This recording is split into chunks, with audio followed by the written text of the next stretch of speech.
As a homeowner, have you ever been in the mindset of deciding that it was time to make a move and wondered, do I buy first or do I sell first? Well, if so, the answer is it depends. It depends on market conditions, the saleability of your home, and ultimately what you as a seller is going to be comfortable with once you understand the different options you have available.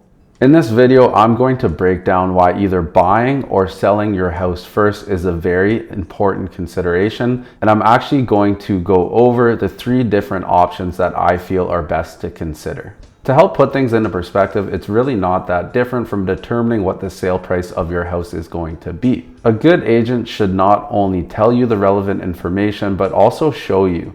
They should give you the pros, the cons, and tell you their opinion of the best course of action based on what they're seeing in the market every single day. I'm Brandon O'Quinn, a realtor with the O'Quinn team here servicing the Quinte region and surrounding areas.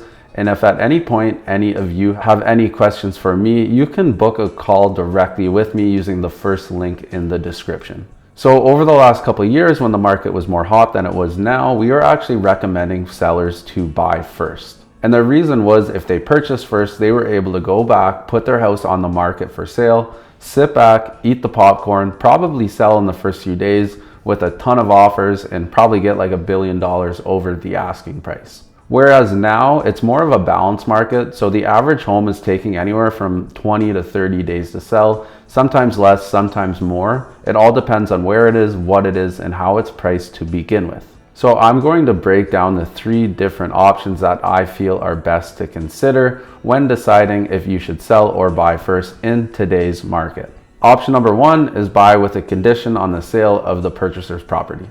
Now there's a catch to this, and that is what's called an escape clause, meaning the house that you have a conditional offer on can still offer their house for sale. And if another buyer comes in, gets their offer accepted on that house, then you would be served your 24-hour notice to either firm up or walk away from the deal. The pro of this is you could put your house up for sale knowing that you have a conditional offer on something else. The first con of this is many sellers don't want to accept an offer conditional on the sale of the buyer's house, because then their house would show up as conditionally sold, and a lot of agents would just see that the house was conditionally sold, wouldn't look to see what the conditions are, and there's a good chance they would avoid showing it. So that seller would automatically lose exposure. Con number 2 is you could get bumped if another buyer goes in, puts an offer on the same house that you have an accepted offer on, then you could get served your 24-hour notice. And even if your house isn't sold, you need to be in a position where you decide, hey, do I risk it or do I walk away from the deal? So you can really end up being like a dog chasing your tail. You also don't have much negotiating power, again, because an SPP in an offer isn't very appealing to a seller, so they're not probably going to be willing to negotiate in price as low as what they otherwise would be.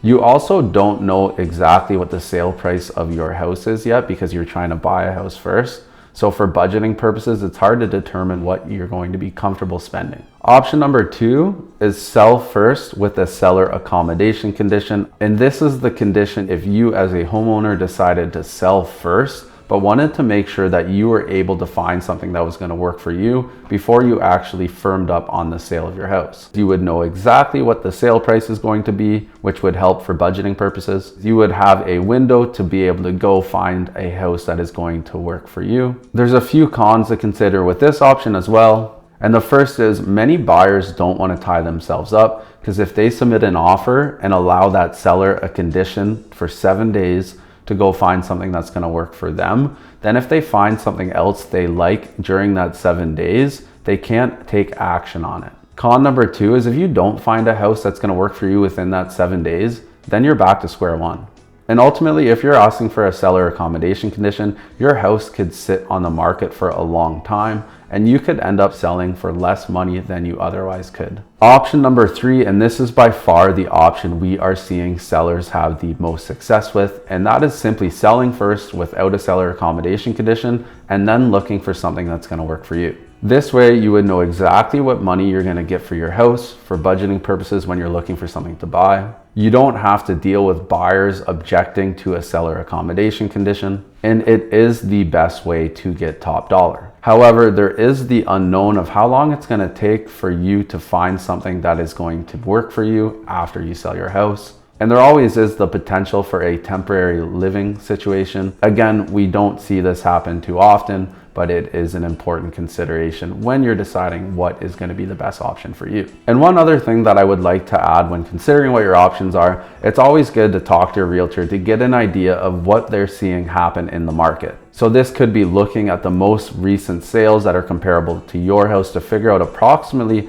what sale price you could get for yours. How long is it taking the average home to sell in your area? What is the average percentage of sale price to list price? And having a look at what is actively listed out there that could work for you. I hope going over these options of whether you should buy first or sell first has been very valuable information. Thank you for watching and have a fantastic day.